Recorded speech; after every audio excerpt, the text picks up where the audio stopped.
This video is brought to you by Nokian Tires, a leader in safety and sustainability. Maximize performance and efficiency with their made in USA all-season tires and their dedicated Hakkapeliitta EV winter line from the inventor of the winter tire. Learn more at nokiantire.com/EV. This video is also brought to you by Magna, forward for all.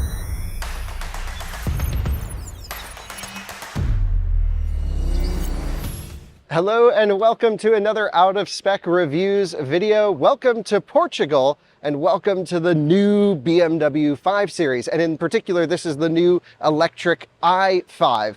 You and I have driven the i7 together, actually already in Portugal a few weeks ago. This one was under embargo, so this video has to go up a little bit later, so that's why the timing is happening. But in this video, I'm going to take you on a full tour front to back, and my first driving impressions of the i5. And it's not just going to be on this car, which is the spicy M60, the top trim at the moment, before the M5 comes out later, presumably, but we were also going to be driving the iDrive 40, which is the standard car, rear drive, a little bit more comfort oriented. So join me in this video as we nerd out about everything electric 5 Series. I'm so excited to bring this car to you. I truly think it's the sweet spot in the BMW lineup. So let me explain why throughout this video.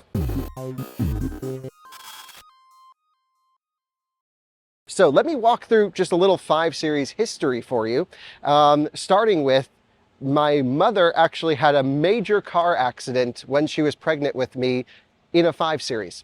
And so I have to thank the 5 Series for me being alive, I guess. So that's always a kind of a cool story. I think somewhere a BMW badge from the airbag got lodged inside of me because I've been a long-time BMW enthusiast, of course.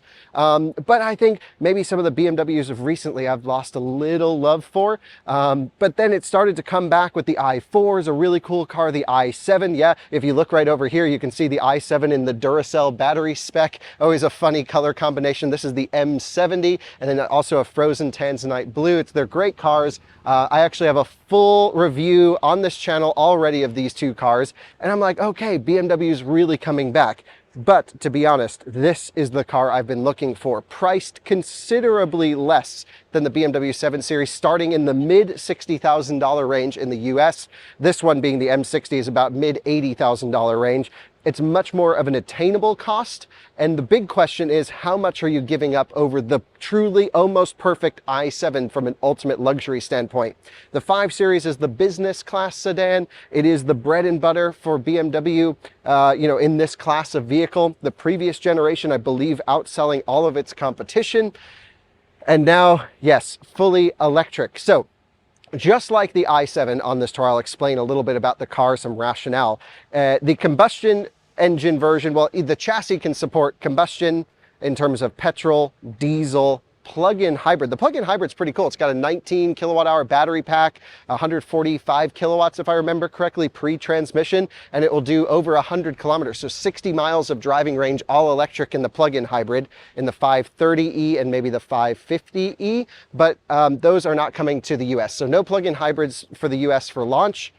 I don't really know why. Maybe they're production limited and there's better tax incentives in Europe would be my guess. I don't know. No one really knows why. But we are getting the battery electric versions. And interesting, BMW is expecting half, maybe just over half of all 5 Series sold in Europe to be fully electric. So they're saying we have a 50% projected take rate. Now globally, including China and South America and Middle East and everywhere, they're expecting the battery electric version to only be about 30 to 35% of total mix.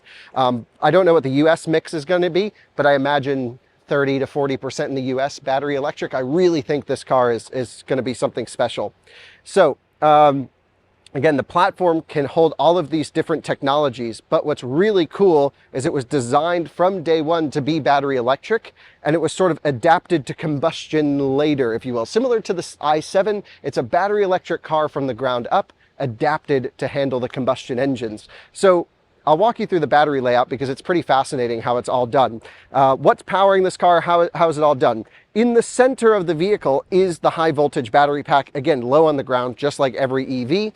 But what's interesting is it's actually a shorter cell They're all prismatic cells, but it's a shorter cell than what they use in the i7.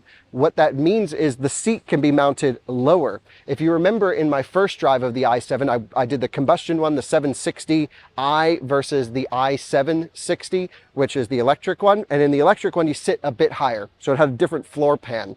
In this car, there's no change to the floor pan, no change to the chassis, no change to anything going electric or combustion. And what that means is they've used the battery pack shorter cells, so they really sit into the ground, but then they also fill the drive shaft tunnel with batteries as well. It's an interesting approach. I think, honestly, between you and me, it's a compromised approach. I really wish they would just go full battery electric, but understanding different markets and how 5 Series is a global vehicle and not just sold in Western Europe and the US where we're ready for electric, it makes somewhat sense from them to do one size that fits all in this awkward interim period. But no question, I was like, you really have to go battery electric platforms from the ground up, and Neue Klasse is coming, which is their new battery electric 800 volt system architecture, and that's all coming. This is still a 400 volt architecture. 81 kilowatt hours usable in this one, just over 81.2 kilowatt hours usable, and it's a 400 volt system architecture. The reason I'm bringing this up is the direct competitor to this car, the Mercedes EQE, is 327 volt architecture, 326 nominal on the big battery. So what Mercedes does is they take their EQS, the i7 competitor, they take some modules out, and because of that, the overall pack voltage drops. What you lose is charging performance. The car's still efficient. Mercedes did a great job on that, but when you plug it into a 350 kilowatt charger, which you need to because it needs 500 amps, you only get about 150 to 170 kilowatt charging on the EQE. On this, yes, it's a smaller battery pack, actually smaller than EQE. BMW claims more efficient than EQE actually, but it's slightly smaller, but it means it can charge at 205 kilowatts stated, and they were like, you might see a little bit more than that. So the charging performance here is really good for the size of car and the projected efficiency. If I show you inside the charging port, you can see 22 kilowatt AC charging for Europe. We'll have a 48 amp onboard charger, 11 kilowatt in the US, and 205 kilowatt DC charging right there. Yes, I've told BMW you have to adopt the North American charging standard port and join the Tesla supercharger network. There is no option. And they were like, oh, we're kind of recognizing there's almost no option. So we'll see what happens with all of this. But I was like, you know, just any engineer, I'm like, literally, come to the US, I will join you on a cross-country road trip in an iX, and then we will also take a Tesla Model X, and you can see how much easier Tesla is. So if you just had a great car to charge on a great network, that's the best solution. I think they're starting to recognize this. There's some paperwork to go through, no official announcements, but my fingers are crossed and I've made the point. So continuing on with the tour, taking a look at trunk space here, looking pretty good, but no deep storage areas on the side. This is a tire mobility kit. You have pretty deep underfloor storage. Sorry for the microphone getting in the way there a little bit, but fairly deep Type 2 connection and your EVSE. Another little tiny storage spot on the right. And I would say that's totally acceptable here. Nothing crazy. I do just want to fold this rear seat down so I can show you what this looks like. So let me move some of these items out of the way. We won't put the full bench down, just one side, and we'll pull right there. We'll come in this way. Boom, there we go. And you can see, interesting, a very limited pass-through, isn't it? How much wider? So I wonder what the heck they put down here, down the side, because this is quite a big thing. It must be the top strut for the suspension. Interesting decisions here. Traditional 3-box design. The car's 200 inches long. It's grown in every dimension from the previous 5 Series, and I think it looks good. I actually think it looks better than the 7 Series. Again, just to refresh your memory, you can look at the front of this 7 Series and you can say, what the heck is going on here? Because this, nothing up here, nothing's good with this. But if you look at the front of the 5 Series, sorry to make you run around so much, if you look at the front of the 5 Series, it's actually nice. And the comments, actually, because I've posted some photos on Twitter and things like this, people are like, wow, that's a good looking BMW. So maybe they've started to hear some criticism and they're adapting some things, because this looks awesome up here. So why don't we start with what's under the hood, and I'll pop it for you. So if you guys hang out there, I'll open the door and I'll open the hood, and it's just a traditional double pull like every BMW is, of course. And under here you will find nothing. Because this is a platform to support combustion engines and electric, this is one of the compromises you get. A massively long hood with no storage under here. Now, I would rip this up, but all the BMW engineers are watching and they get mad at me. So trust me, when we get one to review, I will. I've also ripped it open in the i7. It looks the same under there. Onboard charger, some other power electronics and things are under here, but no front trunk, nothing of that nature. And I really think that is, yes, a compromise, no question. That's not a great thing. So hood closed, and up front, you also have some more interesting things. You'll notice right here, there's a small cutout for a long-range radar. It has a 300-meter view, which is pretty neat. And in the US, you have one of two driver assistance packages. You get nothing, I think not even including adaptive cruise control, or you get one of the best driver assistance systems ever. Truly, it's amazing. I actually tried it out, and I've driven, iX and i7 a bunch, and it's just been updated and adapted for the 5 Series, but it will also come as an over-the-air software update for iX and i7. So you have completely hands-free eye tracking up to 85 miles an hour, and then it will automatically make lane changes for you. But I was driving, like, for example, the Mercedes EQE SUV last week, and Jordan's range test video, you'll see this as well. It literally will lane change you into the shoulder without asking. It's like, why are you driving off the road? It's really sketchy. But what this will do is it requires a confirmation, not through the turn signal, but with your eyes. It's fascinating. So it says, hey, I want to go to the left to pass this car. Once you check your mirror and you're like, yep, check the mirror, it just goes for the pass. It's fascinating. So I cannot wait for this system to come to the US. It's going to make long road trips great. You just control the system with where you're looking. Yeah, it's maybe not 100% perfect, because if you check your blind spot and you see something that the car doesn't see, well, you might just want to like nudge the car not from doing a lane change. I'm not going to say it's perfect, but it's a cool activation, and like 99% of the time it works really well. It has a huge range of motion to the back, so it's not going to pull out in front of a faster moving car ideally, but you just never know with these things. So this one is the i5 M60, which is the really spicy one. The iDrive the i5 eDrive 40 rear-wheel drive is same battery pack, just rear motor. They both use the same 335 horsepower rear motor. This just has the addition of a powerful front motor. It's about 600 horsepower all in. So we'll run through all the specs and stuff when we jump in the car, but really fascinating here, and I'm looking forward to going for a drive. What else should I tell you about it? So we've gone through charging performance, we've gone through some power, 0 to 60 in under 4 seconds here in the spicy one. I'm really going to try and focus on the eDrive 40, which is the comfortable rear drive car. I should make a note, and I may mention it throughout the video as well. I think BMW needs to come out with a third trim for the i5. I think they need a 40 xDrive. They need a standard car, luxury car, non-sporty, but all-wheel drive. That's going to be like everyone in New Jersey, Connecticut, New York, the whole Northeast, the northern parts of, or Michigan, something like this, where, yeah, you want all-wheel drive, but you don't want to spend 85 grand for the performance one. Just come out with this. They did that with i4. They launched the standard all-wheel drive later, the long-range all-wheel drive in Tesla speak, if you will.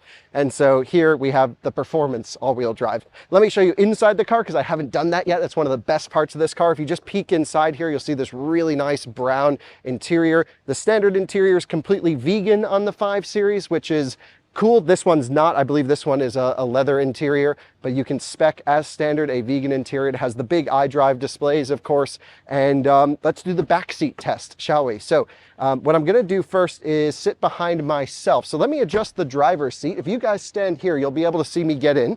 I'll put the driver's seat to my position. So let's jump in and do this really quick. So in we go. Love the seating position. I can get right on the ground in this thing. We'll talk all about that here in a moment. So let's see, I would sit. I don't need to adjust the wheel too much, but that feels good to me. The door handles, by the way, if you look here, they seem to be upside down. That's kind of weird. Yeah, it's like the wrong way, but it works. So no major complaints, just an interesting observation. And if you pop open the back door, if you don't mind, there we go. Thank you so much. I can show you how I fit back here. Really low seat height, which is wonderful, so I can really get nice and low. No headroom issues. This one has a big glass roof as well. The shade is closed at the moment, but really fantastic. Great leg room. The back seat room is incredible. And to be honest, I do not fit in the back of the EQE at all. And maybe that's not true. I do not fit in the back of the EQS, but the EQE has a little bit better headroom. This is way bigger, way more comfortable, no question. And plenty of room. Like, it's a wide Wide car, no issue. You have a pull down with the cup holder, so something comfortable. I have a digital display here to control temperature, fan speed, direction, USB-C ports. All of this is just amazing. Dark headliner is absolutely epic. A big miss though is why are there no back seat pockets? That's just an instant, not sure why. You have USB-C in the back of the seats. I have this feature in my Rivian. I love it. So you have 2 USB-C ports in the rear in the seats and 2 in the center. So 4 USB-C ports back here. Love all of the places to plug in. This one has the Bowers & Wilkins sound system. We'll sure be testing that out. And no issues in the back of the i5. So yeah, let's jump in. I'll show you around the cabin in the front, some software stuff, and then we'll go for a drive. So here we have, just for a comparison, the i5 and the i7 back to back. What we're going to do is this video is going to be slightly out of order, so bear with me because, of course, filming at these events is always tough. I want to take you on a little tour just of the interior and the infotainment of this car. This is going to be the i5 M60 you've seen so far, but we're also going to go back in time where I just drove the rear-wheel drive version, and that's what we'll go for a drive first, and then we'll compare it in the context of this car second. So we'll basically drive the rear-wheel drive, and then we'll go out in the all-wheel drive this car. But let me just show you a couple little things here to the interior so you have an idea of what's going on. First of all, this again is the spicy M60 version. So you have this, you know, sort of red line on there. You have the boost paddle on the left, which we'll talk about, some other functions and things like that. But now we have the new iDrive. This is called 8.5, and all these flickering lights and everything. Yeah, they don't do that in person. So yeah, there you go. It's just frame rates of the camera. So please forgive me for that. The home screen, if you notice, is now the navigation screen. So this is now the flat layer, and then you can choose what you want to have up on the side, a bunch of different stuff. So obviously they have some special software on here for the international media launch of the i5 and the i7 M70. And yeah, pretty awesome to see all of this. You can see consumption, and this was driving really fast the whole way over here. So 300 watt-hour per kilometer, not good at all. But again, this is not representative of the car. That was just journalist driving. It wasn't me driving, but I was just passenger, but just absolutely sending it over here. It's great fun. I had a lot of fun. So I still haven't driven the car yet, the M60. It should do some route planning as well. Let's just try this really quick. If we put in this one, Munich, 2,000 kilometers. Let's see if it can do it now. Come on, BMW, I know you got it. Starting route guidance, thinking, calculating route. While it's doing that, I guess I will show you. You have 2 wireless chargers up here. Is pretty sweet. So this is actually the phone key. So let me show you some of the app stuff. What is our car's number? This is 577E, so that'd be 5770 on the phone. So this is the BMW app. And let's let it refresh really quick. It thinks we're at 72%, but we're actually at 36%. And here we go. It's updated to 36%. I can lock and unlock it. I can hit the lights, horn, and everything. She just thought of it. Okay, so it took that long. Perfect. Perfect. Select a charging station in the control display. Yes, go away. Gosh, that's really annoying. Charging stations along the route. This is not a good route planning experience. This is terrible. What are the ones? Come on. Okay, why do I have to select the stations when it should just do it for me? What are you doing? Oh no. Okay.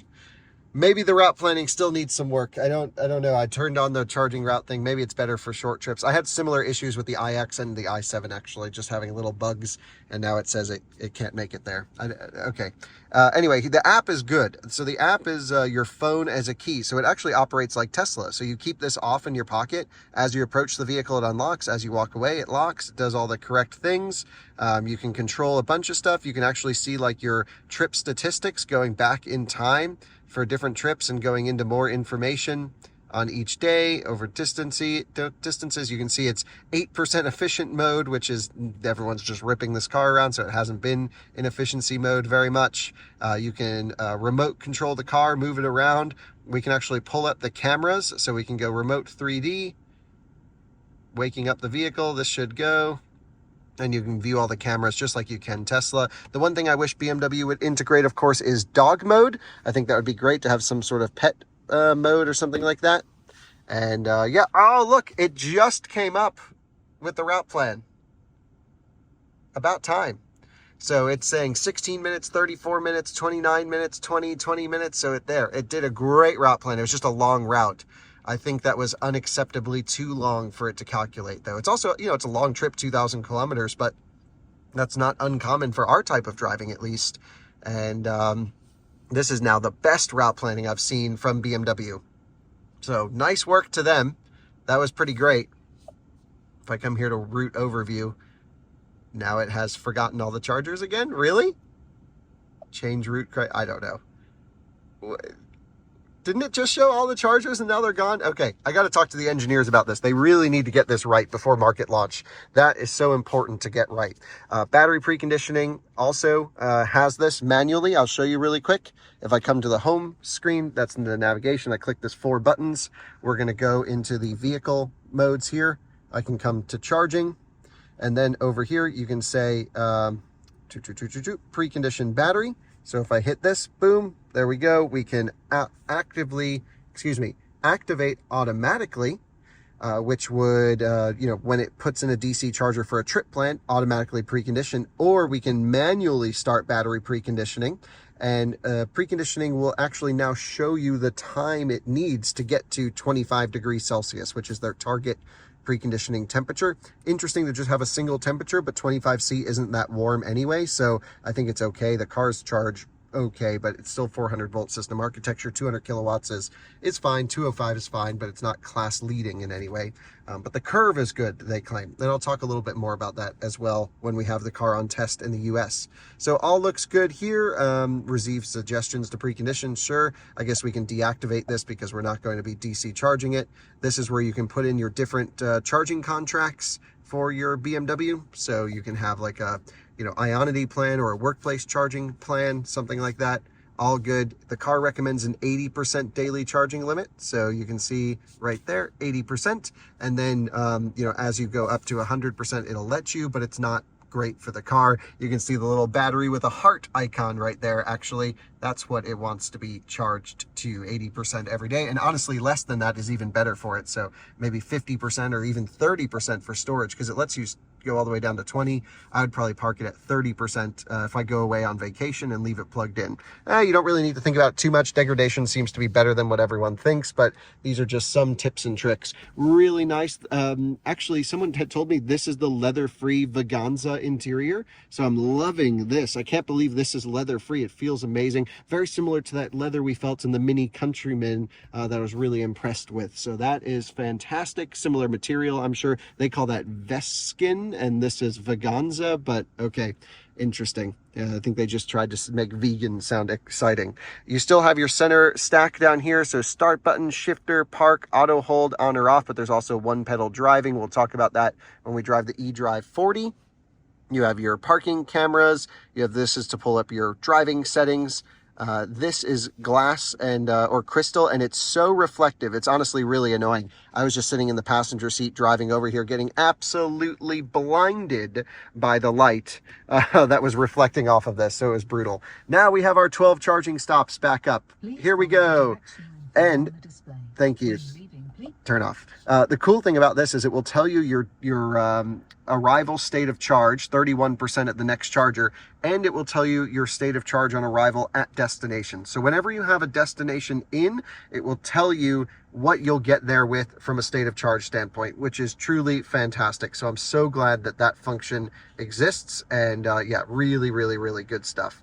So okay, we have our cruise control over here, and I already explained to you that you can get Driver Assistance Plus in the US and in Germany. It's not available in other markets like Portugal, so I rode in a test car that had it with a BMW engineer driving. That was interesting. And yeah, I think you guys get the idea. A lot of i7-esque stuff in here. All of this, sort of plastic, sorry for the poor camera quality. This sort of plastic backlit lighting is all the same from the 7. The screens are pretty much the same from the 7. Yeah, what do you say we go drive the rear wheel drive and just give our impressions of that car, the rear wheel drive car. I'll be with my friend Alex, who's really tall.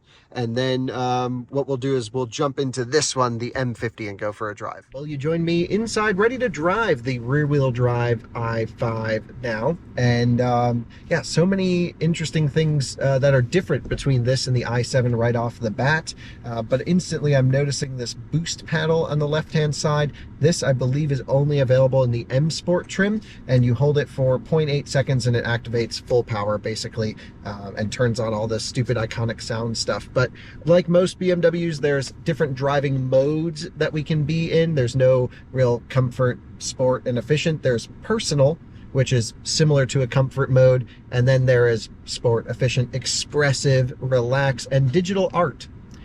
Which is an interesting way to do drive modes rather than just changing vehicle driving settings, but also adjusting lighting, HVAC, a whole bunch of other things to create these experiences as you drive. And I think that's, it's certainly one way to do it. I'm not a huge fan of it, but let's go for a drive in the i5 rear-wheel drive. First thing we're gonna do is start out just in key up settings. So this is gonna be personal mode. In normal drive, there's also a B mode for increased regen, and there's well, there's a bunch of regen settings. So as we normally do when we drive electric cars, I'm going to bore you for the next 5 minutes on all the low speed calibration and how it all feels. So let's not try and hit any of these little curbs, and we will head out just here on flat ground and we'll talk low speed tuning. What I'm first also going to do is just turn down the fan slightly. Key up settings, in drive, auto hold is off. I'm gonna come off the brake pedal and we instantly start creeping forwards, and the creep brings us to 6 kilometers per hour is target creep speed, which is interesting. Now, if I touch the brake pedal, of course, we'll come to a stop, and I can even see it blend in some regen with that. If I put it into B mode and come off the brake pedal, nothing happens. We now have one pedal driving, which is great. There's also an auto hold function if I'm in drive where, yep, every time you come to a stop, the vehicle will hold. But as soon as we start moving, we'll creep back to 6 miles per hour, put it back into B mode for one pedal driving, and it brings us perfectly to a stop at 0. Let's actually test that one pedal drive function really quick without getting run over by a BMW X5. And that is the dirtiest X5 I've seen in a long time. That's great, using it. So what we'll do is we'll come up to typically, I don't know, 20 kilometers an hour. We're in full regen, how I would typically drive the car. Lift off completely. Regen comes all the way down, and it's so smooth to 0. It's only that last 1 mile an hour or so where it blends in friction brakes, and honestly, you can't even tell on flat ground. So I think this is even better than the i7 tuning that you and I have experienced. Just awesome low speed calibration. The electric motor is so quiet, you can't hear it at all. No cogging. That's part of the 6-phase strategy, is they really want this to have smooth control all the way down to single-digit speeds, and I think they've accomplished that perfectly. Just based off of this initial test. In terms of maximum steering input, you can see it's got a really good turning radius. It also has 2.5 degrees of rear steer.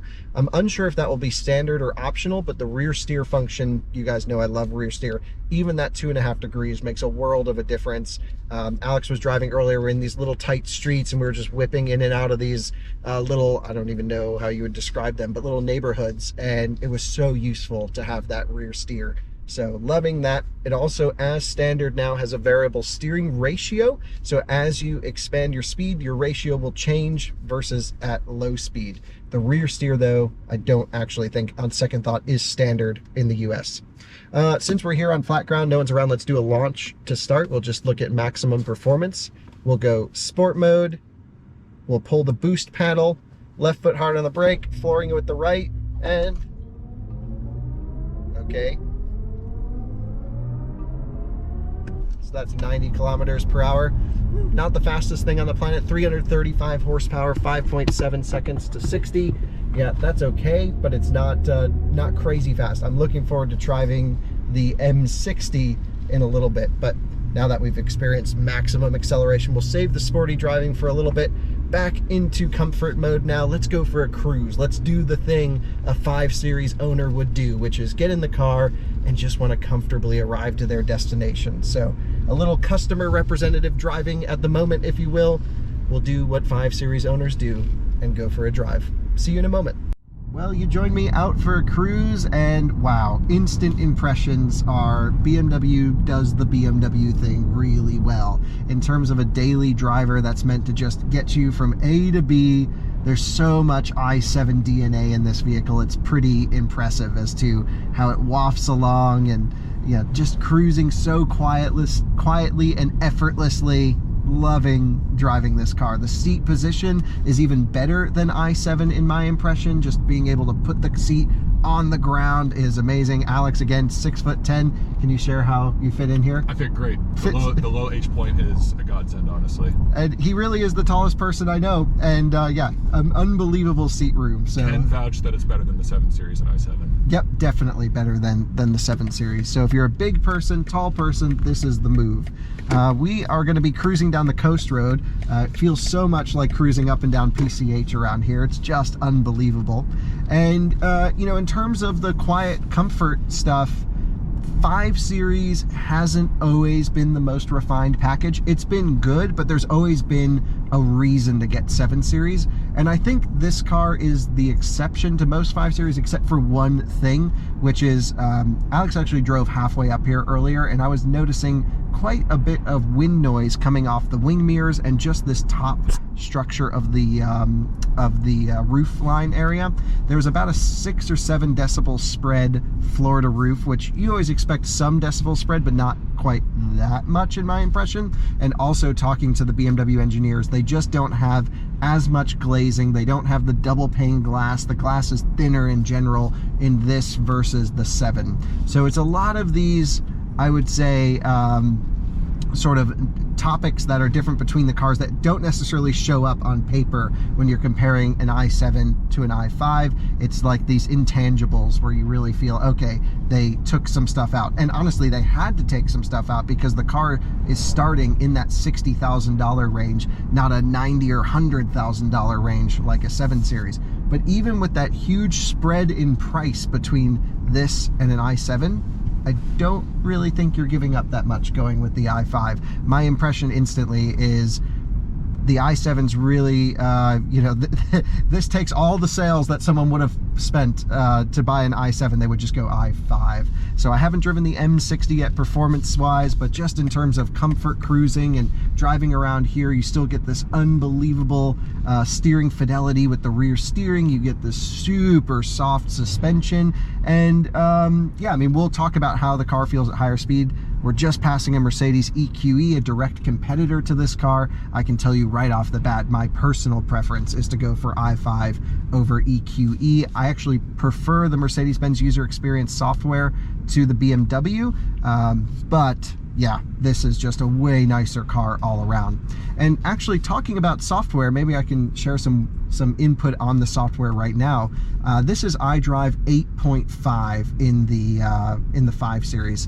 And there are some really nice noticeable updates between this and the previous versions. And most of that have to do with like everyday livable things. For those of you who have seen our videos with the iX, with the XM, with 3 Series, all the BMWs we've tested, you go into adjust your climate control, for example, and you have to hit a button to go to a menu, to scroll through a whole bunch of these stupid heated seat controls, and then you can finally get to what you want to do. Now, instantly, when I select the temperature, I get to choose my air-conditioned seat, and heated steering wheel right up on the display. So much nicer than before. And the climate settings make so much more sense. So I'm so happy they've redone all of that.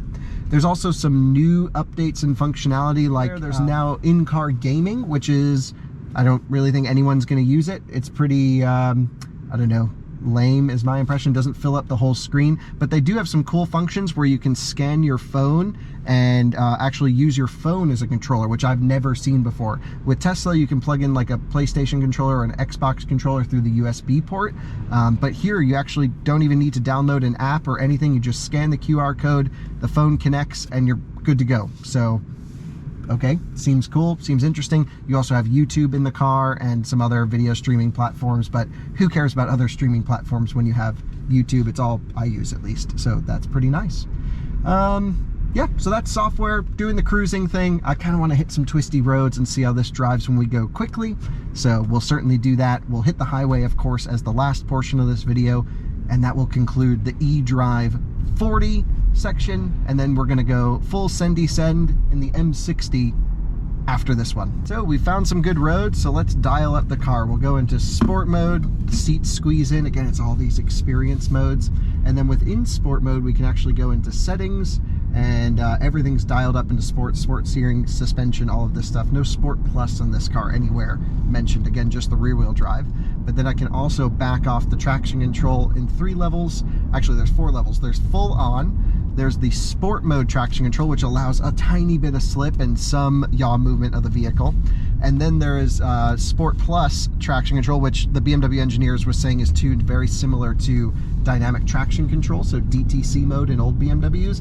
And then there's full off, which means big skids. We obviously are on public roads. We're not going to be doing any big skids. And Alex is in the car too. I don't want to kill Alex. So let's at least have some fun. So we'll hit the boost function. You can hear those sounds in the back, which are pretty interesting. We'll come in under braking, full brake-by-wire. Also really nice tuning, which is great. And we'll just have some fun with it. So full brake test. Yeah. Pretty good ABS calibration. You can hear the brake pedal clicking away in the back, but really nice blending between regen and friction brakes, and that's part of having a really nicely tuned e-brake, or an e-booster if you will. It's a fully brake-by-wire system, which is just awesome. So we have a traffic light up ahead according to this, and we're coming into a town. Rear steer helping a ton around these tight corners. The whole car is fairly level. Also helping, of course, with the air suspension. I believe the M60 also has active roll stabilization, which is great. So yeah, the car is wide. It's long, 200 inches long, really long wheelbase as well. However, just the overall presence on the road is so competent, as you would expect from any typical 5 Series in the past. It can do the thing. This particular version doesn't encourage you to do the thing. It doesn't love to be thrown around corners or anything like that. It's not saying, let's go faster. But dang, when you push this around, it's certainly capable and way more agile than the i7 in my impression. Looks like we're just coming out of the town again slightly, so we'll slowly pick up the pace. Tesla Model Y coming towards us. By the way, tons of Teslas in Portugal. From what I hear is they sell more Teslas in Portugal than Spain. So that's pretty interesting. Also, beyond Tesla, just a bunch of other electric cars, especially in Lisbon. We've seen e-trons, we've seen Peugeot E208s, we've seen really a bunch of stuff. It's been fascinating. And we've seen big trucks coming towards us. So let's wait till we find some more twisty roads as a Renault Zoe goes by. And yes, we'll go find some good twisty roads to send this thing down. Well, we have found some more twisty roads. We are stuck behind a Kia Rio at the moment, but when you put it in sport mode, everything goes red around the cabin. The whole gauge cluster goes red, and we've just had a chance to cruise around in sort of the personal comfort mode for a little while now, and it's been actually really fascinating getting to spend time with this car already. It does the wafting thing so well, but as soon as you try and like hit a couple corners in the standard base mode, the whole car's all over the place and gets really sloppy. So you really got to hit sport mode if you're going to drive it quickly. And that, I guess, isn't really a bad thing. It has this pretty neat suspension system that's sort of almost dual chamber-esque, where as you get some compression on the suspension, you hit a second layer. It's actually a hydraulic layer, which is interesting. That can help control some of the body motions. It should add a little bit more feel when you're bent over, and also prevent you from just slamming into the bump stops, because it is tuned pretty soft. Can we squeeze a pass in here? I think the answer is maybe, but we're going for it. And speed bump, hold on, off, and we're over. Nice. Yeah, really actually good tuning all around, but you have to really select the mode that you want to be in. And if we hit some twisty roads, you guys are certainly welcome to join. We'll pull the boost paddle, foot down, and we'll hit some corners. So through we go. We'll get the car set. We'll just kind of lean on that tire a little bit, come on the power, feels really nice. Good balance, traction control staying mostly out of the way, which is good. And again, we do have it in ESC Sport.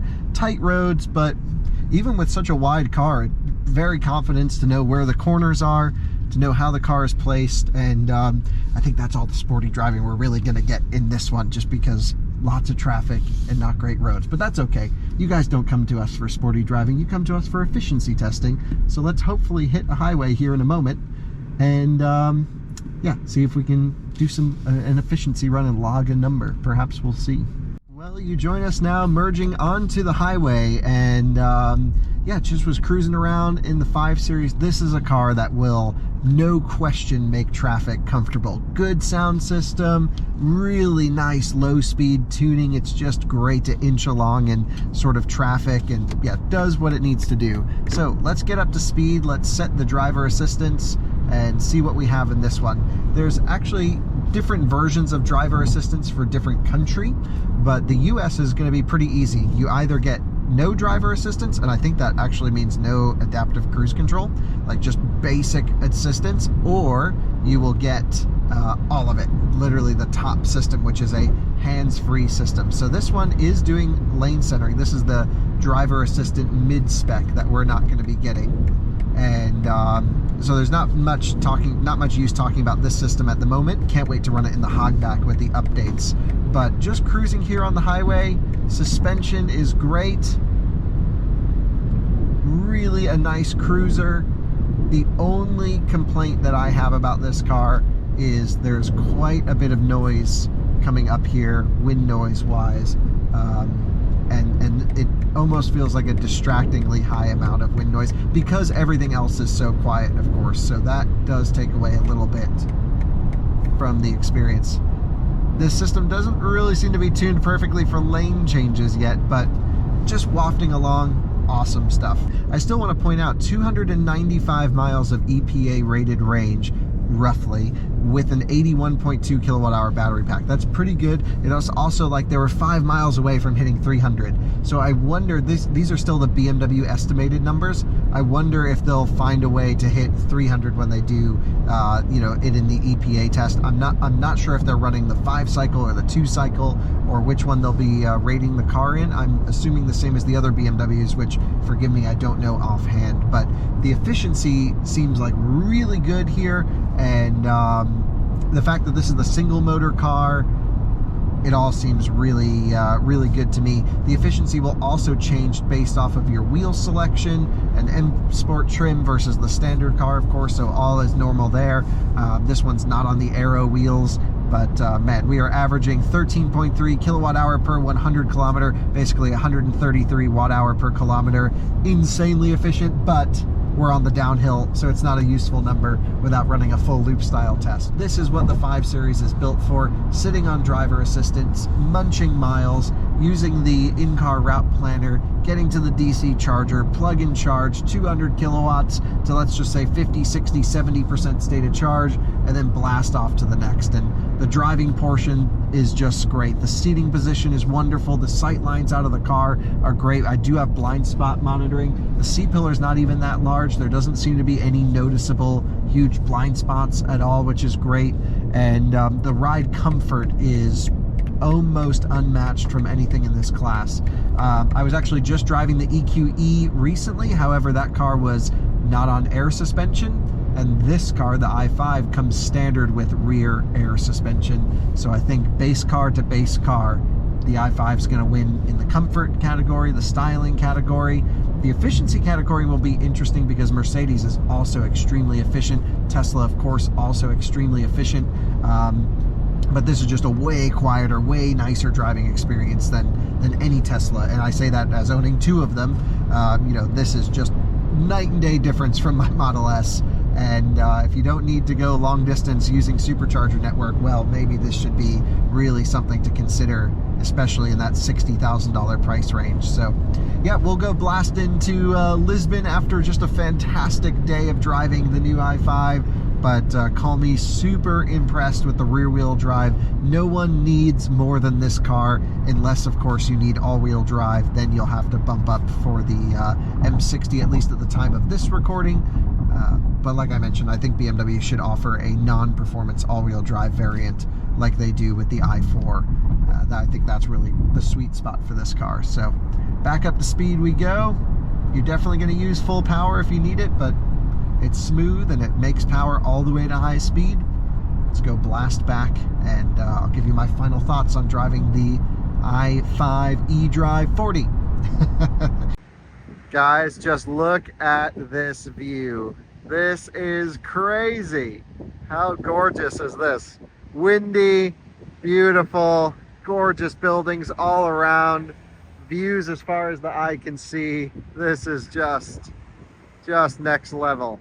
Also, just to show you guys, there's a whole bunch of M Performance accessories. BMW always shows these off, although I don't really think anyone's gonna get some of these things.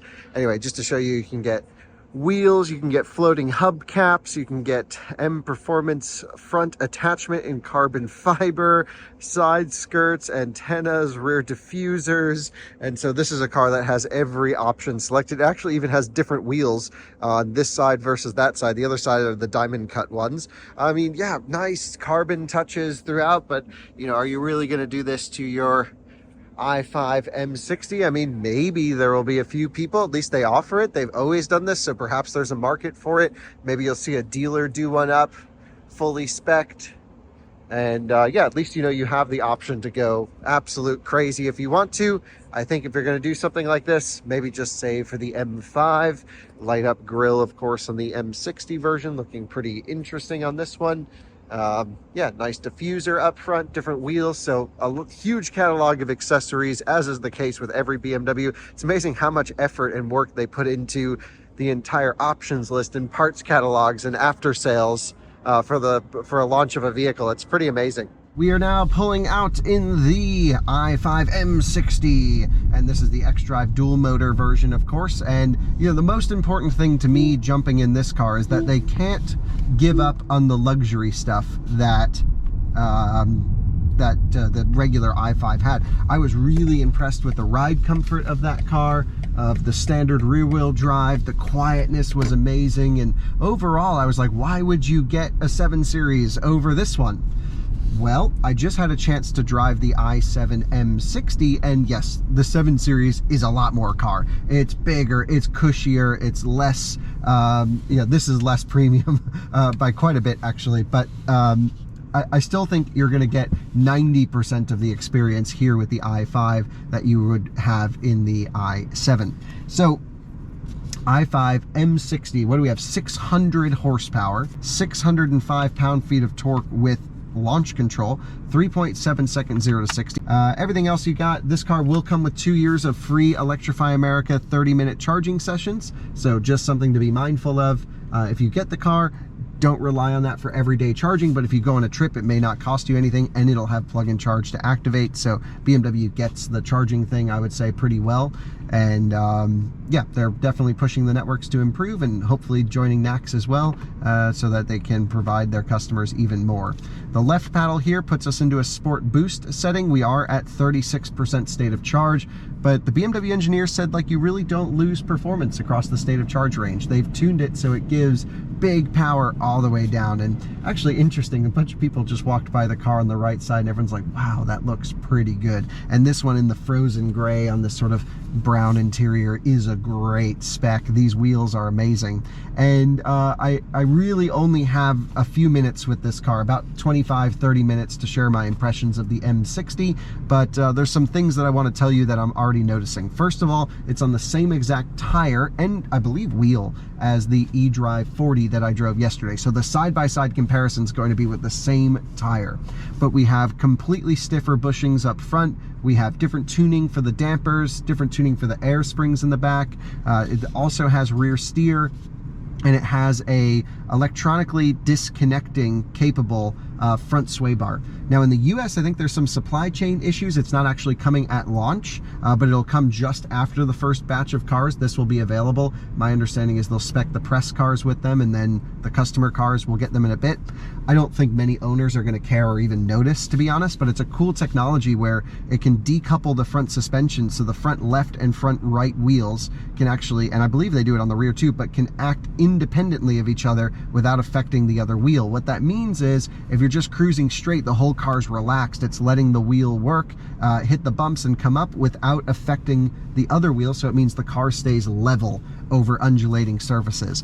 This is kind of cool technology. I've driven it with the i7. I was blown away with how well it works. Of course, as soon as you go into a corner or dial up the mode, yeah, then it really rips. We're also at the world's longest red light, so let's get out on some roads and do some driving. So here is the green light. Let's let them get ahead. Launch control, and just spinning tires, traction control cutting in, all of that stuff. So yeah, just roast the tires from a launch. That's great fun.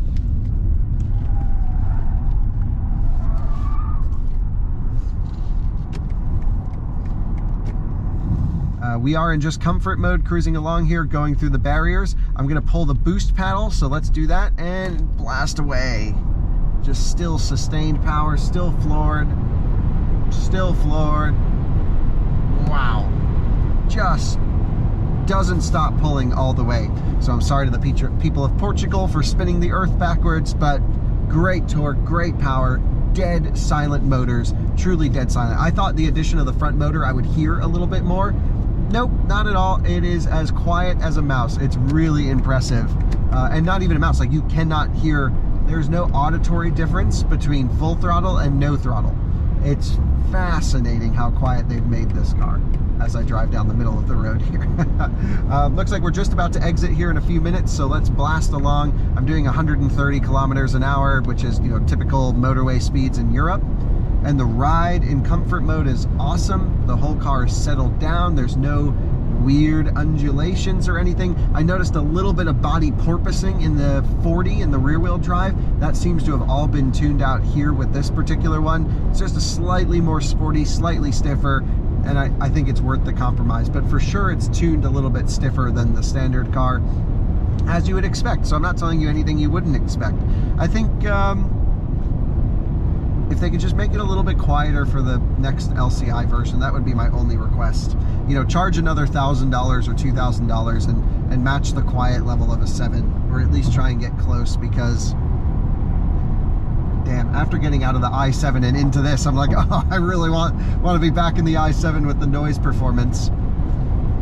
Other than that though, I really think I prefer the seating position in this. Love everything about the i5 other than that. So let's go hit some twisties and see how this thing drives, and then we'll end the video. Okay, let's not mess around here. Sport mode, traction control off, and ready to send it. So off we go through the corners. Yep. Yes, sir. Absolutely rips. Can feel that torque steer limitation. So basically you put in steering input like this. As you can see, the exit of the corner, let's just say full throttle doesn't give you any until you come to about 5 degrees of steering input. Then it gives you full power. Really coarse surface here, but coming out hard power. Yeah, that limitation with the wheel on, so annoying, BMW. You got to take this off. Oh my God, this thing is, it just lost like 2,000 pounds coming through here. It's amazing. But I'm foot down and it just waits for the wheel to be straight as we come for the world's slowest Honda Jazz in front of us. What a road! I've just been driving around Portugal for I don't know how long, 2 days now, and I've just found every road I'm on, I'm like, this is the best driving road. This is the best driving road. It's amazing. They're tight, they're fun. The pavement quality, unlike this road actually, is usually pretty epic as well. So yeah, we need to find a way if we can squeeze around the Honda Jazz, but I can share my impressions for you through here. The steering wheel's too thick. They really need to thin this up if they want to get sporty, I think. But the balance of the car is amazing when you really get past and put a lot of weight and you know, lateral acceleration into the car. Everything comes together. You can tell they tuned this car to the nth degree. They just absolutely made this big sedan rip. So much livelier than even the i7 M70 and more fun on a back road. You know, the balance of the car is awesome. Being able to get it on the brakes, lean the front tire into a corner, and then just work the car around has been epic.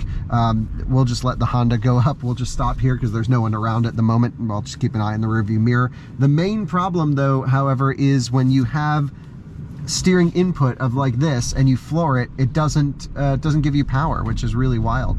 So couple cars oncoming. That's one problem with driving here in Portugal, or people do not respect the center line. And we'll give it the beans. Got to come straight on the wheel. Big power, even at 25% state of charge. Brake pedal feels amazing. So fast, so precise. You can just put in a steering input, lean the car over, full power. Once you get the wheel straight, it rockets down the straightaway. Truly though, for it to be an M60, I think this power limitation is annoying.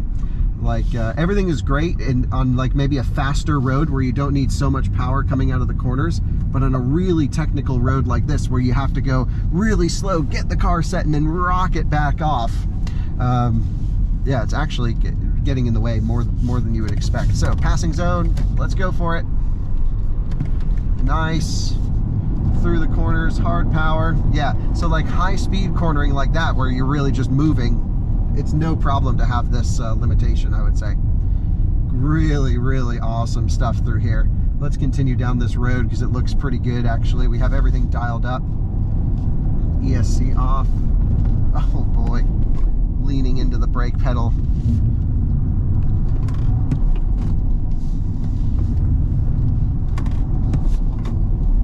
Yeah, the brakes are just incredible. The point at which it grabs from friction, regen to friction is just, you know, this is textbook right here. This is amazing. Leaning it through this high-speed section now. We're not even on the sport tires. We're just on the standard tires. It is boogieing into the brakes for the corner. Little bit of power on oversteer through here. Oh, now I'm getting power derating. Big power derate at 21%. Something got hot. Really?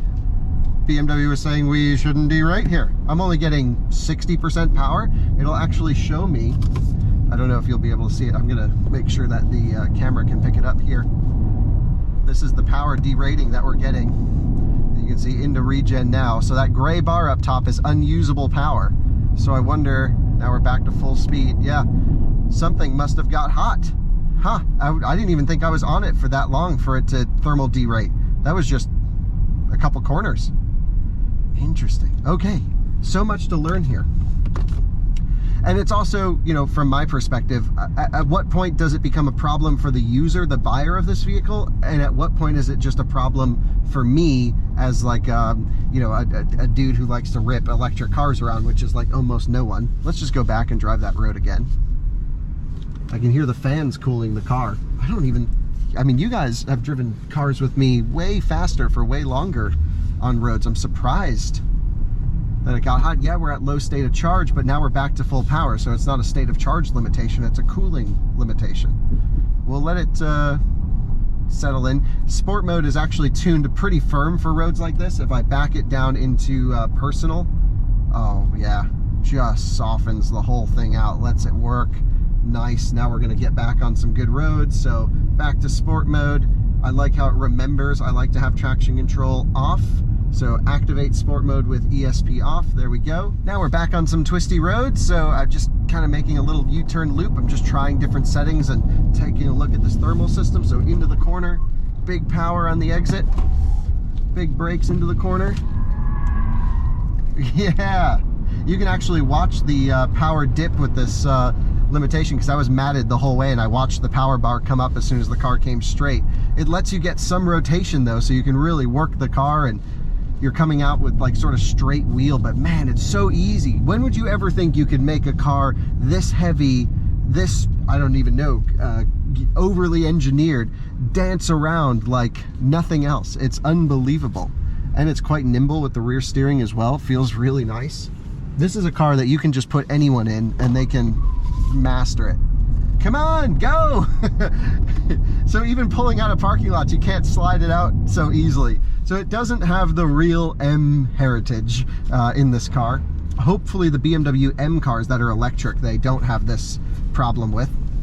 Because I would say if you're a general sporty driver, this is going to be so confidence inspiring. You can put it into a corner, do whatever you want, put the wrong settings on. It's going to be stable, it's going to be predictable, and it's just so easy. I mean, 5 Series has always had this way where you can just be a complete ham-fisted, terrible driver and it will do magical things. That's part of what BMW engineers have always been able to do. However, also when I turn DSC off, just let me do, you know, car, do what I say. You know what I mean? And this one doesn't do that. This one still has a lot of safety systems and a lot of torque management systems still in play. Now if I just lean into the throttle here a little bit, feeling nice, into the braking zone. We got phones flying everywhere. grippier surface, feeling nice, full power through here. We got a bus coming towards us. Please don't run us over. Thank you very much. We got a early smart 4-door. And I think that's the end of the twisty roads. Yeah, wow. Amazing, amazing chassis performance. Maybe not so good software tuning for ultimate fun. When I push DSC off, please, BMW, can you make it off? Because for me as a driving enthusiast, that really bothers me. For you as a potential purchaser, you know, someone viewing this video, like my dad would, he's like a typical, you know, he would be the target buyer for something like this. He'll never notice it. He'll never get the car leaned over enough to have fun. But sometimes you buy a car for what it can do, not for what you can do with it. And unfortunately, this leaves a little bit to be desired. I have the same issue with the i4 M50. So there you have it, and we'll wrap up with our final thoughts as we get back to the hotel. If anything interesting happens throughout the drive, I'll let you know. But I think it's gone long enough, and you guys get the idea. The rear wheel drive's the comfortable daily driver. This one's the spicy commuter with the occasional competency down a back road, no question, not built for the track, and maybe some weird thermal overheating issues that I need to explore when we get the car in the US, because it derated way too early in my impression. I'm just on my way cruising back. You can see in my rear view mirror maybe here, just a nice Ferrari coming up, doing the quick little flash. Love to see it. Absolutely perfect day for that car out here. Yep, there we go. Everyone just sends it here. I was just cruising along at, you know, 160, 170 kph, just awesome. Anyway, the car is smart enough. It knew we weren't going to make it to our destination, so it has suggested a 6-minute charging stop at a 150 kilowatt charging station. And we are not going to do that because BMW has charging back where we're going. We're at 12%. We should be there at 9% or so. So we'll ignore that one, and we'll just blast over there and throw it on the level 2 charger. But dang, we used a whole battery pack out of this car today. We're doing a lot of driving. It's awesome. So, and a lot of hard driving, of course, and that's how we test cars. Look at this guy, full send across 50 lanes. Nice. And the Nissan Qashqai. So through the pillar we go. Let's just take a look. 12%. We still have boost, and honestly, still full power. Wow, thing rips. 12%. BMW's got this really working. This little 81 kilowatt hour battery pack is pushing the juice. So there we go. Now it wants us to stop at another charger, but it's right next to the destination. So that's kind of silly.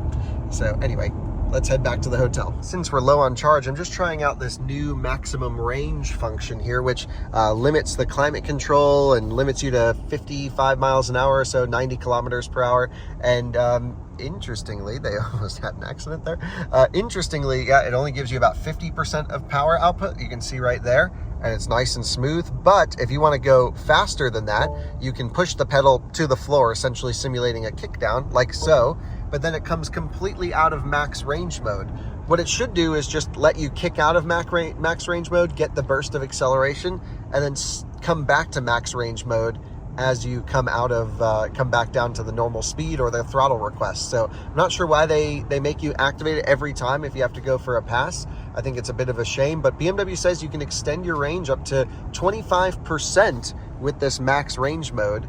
And yeah, that could be more than a full charge on that electric smart car if you do it on a full charge. It's pretty sweet. So I like the idea of the function, I just don't like the implementation.